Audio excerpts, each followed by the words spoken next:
Hello guys, so we are going to continue the discussion with respect to statistics. In this video, we are going to discuss about type 1 and type 2 errors. Now till our previous videos, we have tested, we have done hypothesis testing with the help of z-test, t-test, and then we also made some amazing conclusions with respect to the hypothesis testing, considering whether null hypothesis is true, whether we should accept it or whether we should reject it. So in reality, this is the thing, right? So see, over here I have written two important things, reality and decisions, okay? In reality, either the null hypothesis can be true or either the null hypothesis can be false. In decision wise, based on our hypothesis testing, we also find out either we have to accept the null hypothesis, so null hypothesis will be true, or null hypothesis is false. So in reality, this is the condition. In decision, when we are doing the hypothesis testing, either of one of them are correct. Okay. So let's go ahead and discuss about various outcomes that we may probably get. So let's say here I'm going to write outcome 1. Okay. Understand one thing, guys. In reality, when we say, we are just saying that the null hypothesis can be true or it can be false. And when we say with respect to decision, that is based on our result of hypothesis testing. So in outcome 1, we can basically write, we reject the null hypothesis. We reject the null hypothesis. Okay. When in reality, it is false. So what this sentence is saying? We reject the null hypothesis. This is from our hypothesis testing.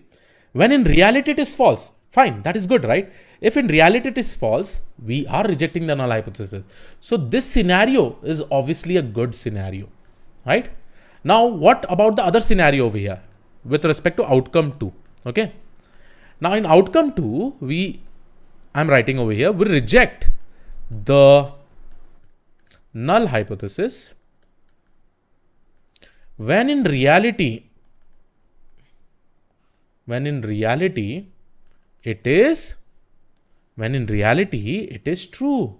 See guys, in reality it is true, but we are rejecting the null hypothesis. So obviously there is a problem, and this is basically an error, right? This is an error because in reality it is true, but for my hypothesis testing, I'm rejecting those null hypotheses. So this type of error is specifically called as type 1 error. Okay, type 1 error. This is super important because in machine learning, there is a topic which is called as confusion matrix. And there also we'll be using this. Confusion matrix is used to calculate the error, accuracy rate and all. Okay. So coming to the outcome 3 now. Outcome 3. Now in outcome 3, I can basically say we retain or accept the null hypothesis.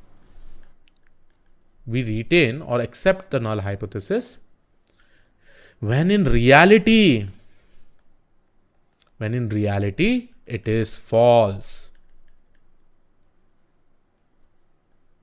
When in reality it is false. Okay. Now here when in reality it is true. It had to be true. Okay. I wrote when it is true. Okay. Now in this scenario, we retain the null hypothesis when in reality it is false.